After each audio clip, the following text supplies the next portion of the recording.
Hello everybody and welcome to another Transformers Masterpiece review. Today, thanks to the guys over at TFS Express, I'm taking a look at the latest offering from Takara Tomy as part of their new movie masterpiece line. This is the MPM-03. It is their Bumblebee. It's 10 years since the first Bayverse film. That's pretty scary in itself. Just taking a look at the box, we get Bumblebee in his bot and vehicle mode. To me, the box seems different. It's a very different texture. It almost seems cheap in comparison to what we get with the standard Masterpiece boxes. It kind of got a rough feel to it. And just spinning it around, we have got some information about Bumblebee. We've got the flip down battle mask, articulated hands, and a removable Stinger blaster. We've got your licensing down here from Camaro as part of the General Motors group. Without further ado, let's crack him open. And there he is. The plastic blister is extremely thin. Considering this is a Masterpiece figure, we're paying Masterpiece prices. I've actually had better blister packaging with some of the Deluxe or Voyager figures. It's very flimsy indeed. It does go back to the plastic ties here, and we've also got his accessories up the top there. Now let's break him out of this plastic prison. Right, here we have him out of all of the packaging.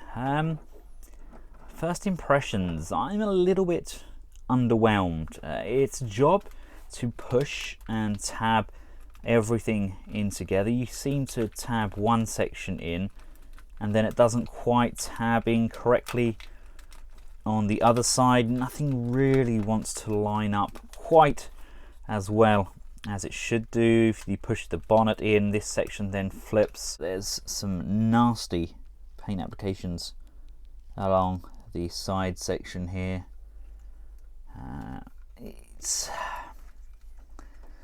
This is meant to be a Masterpiece figure. It just doesn't really feel as good as it should to me. It feels a little cheap. I mean, these are the guys that brought us Megatron and his bombardment of accessories. And then we get this guy, and it doesn't really feel like it's in the same league, to be honest. It feels somewhere in between leader class figure and a Masterpiece. It's not quite there. It looks the part when it tabs together, but it doesn't roll fantastically. I can't seem to get everything lined up. Maybe it's something I've done wrong, but I mean, this is how it came packaged. It just needed to all be tabbed in. So if everything isn't correct on the inside there, then that is Takara's doing and not mine.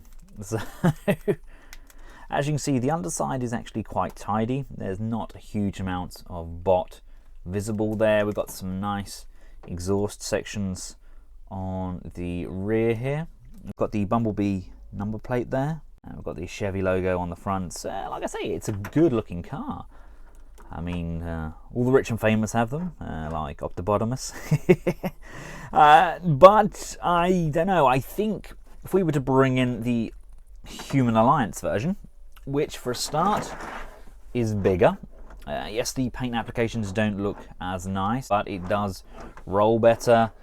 I believe this is based on the same model and year.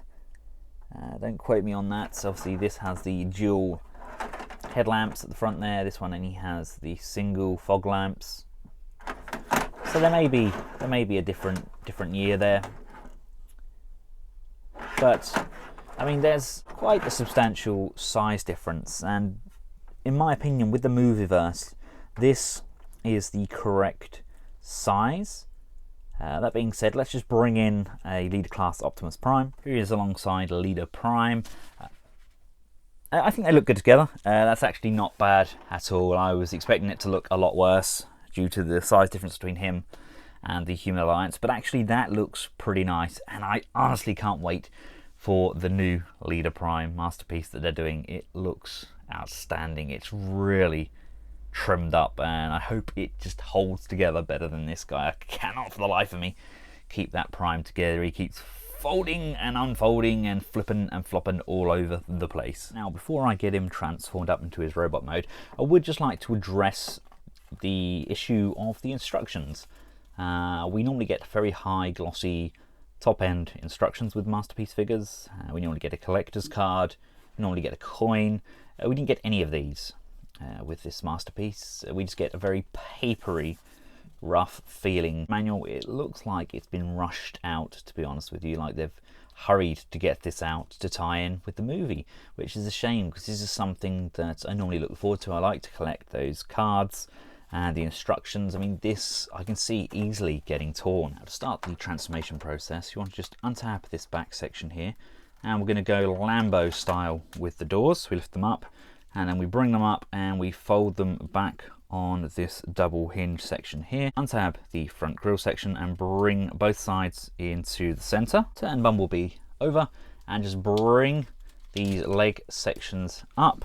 Fold these wheel sections out on either side. Bring these legs out. Untab the windshield and bring this back up over on itself. Split the rear end.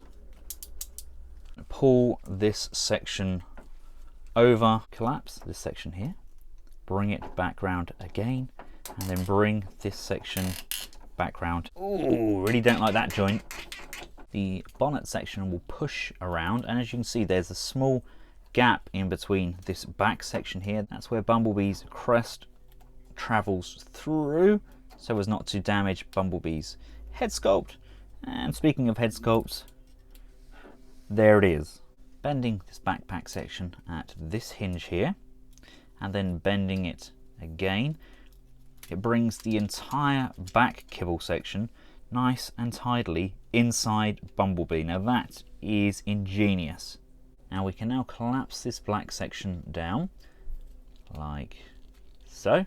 You can then collapse the silver section back down, and as we do so, the front section of B will tab in just here, securing the torso into place. Now lift these side panels here up, and this tab section is going to go into this hole. Now I've heard a few people have actually had these misassembled with theirs.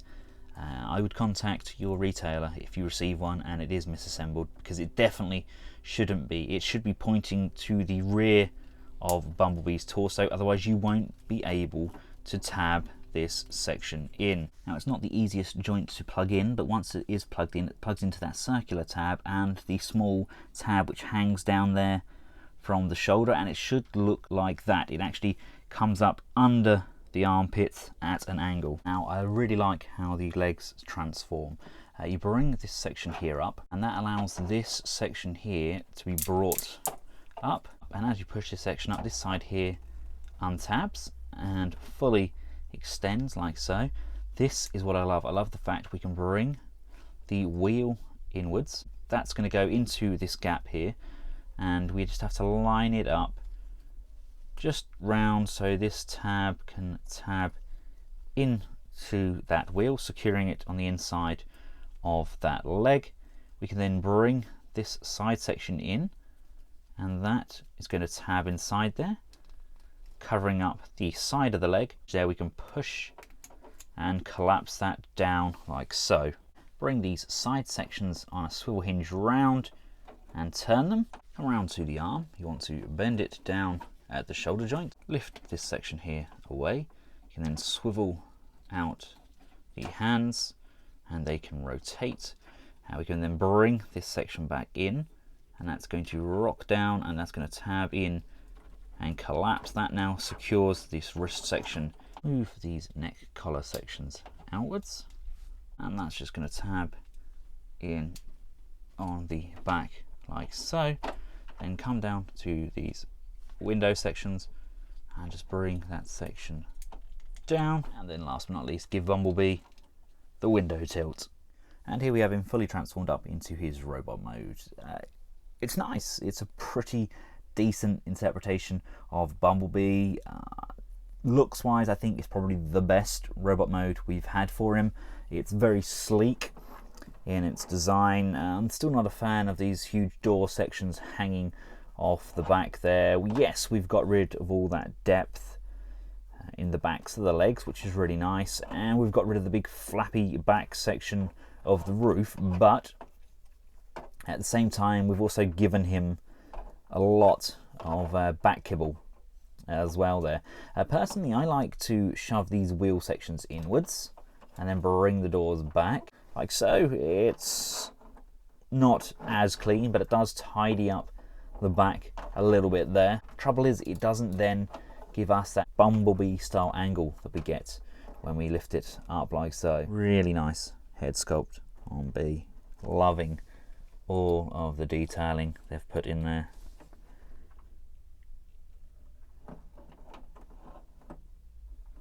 Really good. We can also lift up this section here and bring this hinged battle mask section down, and then bring the helmet back. I'm genuinely impressed by the head sculpt and the way the battle mask is incorporated. Got a nice little Autobot logo at the top there, although mine does appear to have a little bit of paint chipping to the side of it, which is kind of annoying.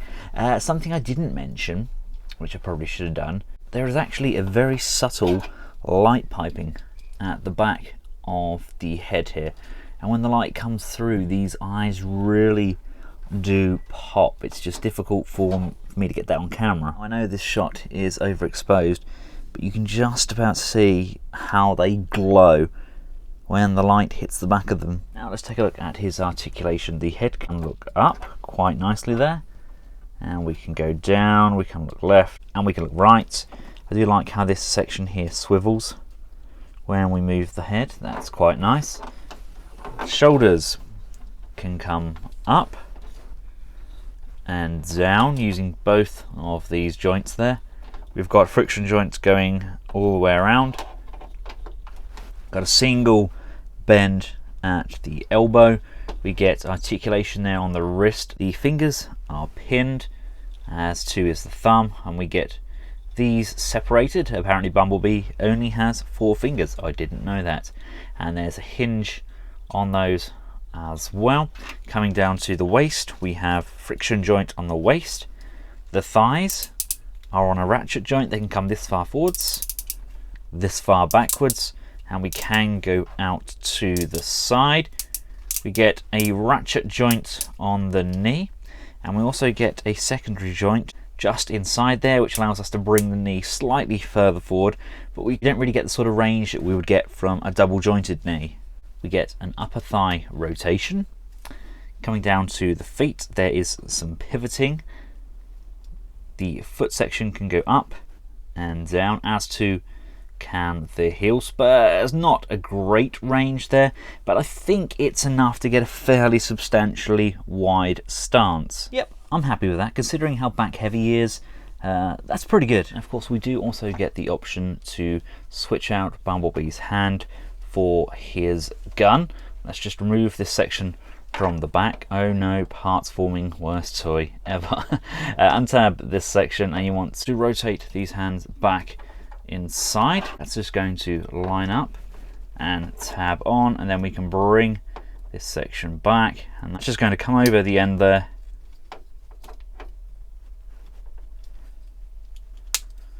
And that's all going to tab into place. Of course, we've got the blaster there, so I'm going to bring that battle mask back down.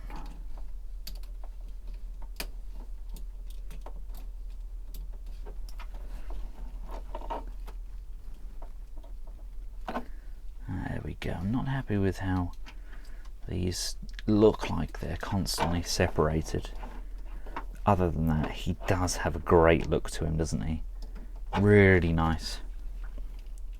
Paint applications in the bottom mode. Yes, we've got the floor on the top of his helmet there, and I didn't like how it looked in the vehicle mode with the paint smearing on the windows, but other than that, I mean, some really nice detailing there. I can see some people painting these up with a weathered look, really making all of this intricate detailing pop. Here he is alongside Leader Prime and the Weijang M02, their interpretation of a masterpiece style. Hound, he is definitely a masterpiece. B looks great with these two, and he's going to look superb with their new masterpiece movie Prime as well. But that being said, he is definitely not perfect. His balance is a little lackluster. He does have a tendency to fall backwards due to that back kibble section. We have to use these really long heel spurs to counteract his tilt. I didn't like how difficult it was to tab all of those tabs in his vehicle mode. It didn't really just feel like it was going to sit correctly. And the scale in vehicle mode, it was nice, but I still prefer how the Human Alliance vehicle looks. He's not as orange as he appears in a lot of the promo shots and on the box itself. He's definitely a more subtle, more pastel yellow.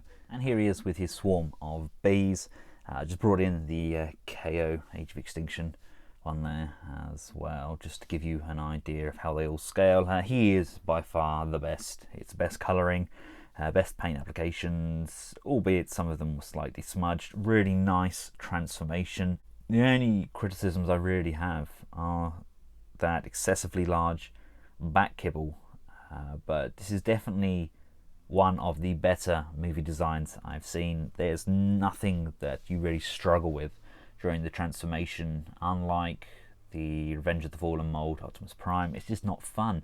Whereas this is nice. You can switch things around. You can bring the wheels on the inside if you wish. It's nice that you've got the battle mask feature built in, and you've got the gun. Yes, it's removable and it pegs into the back there, but it's still a very nice option, and he is a very poseable figure.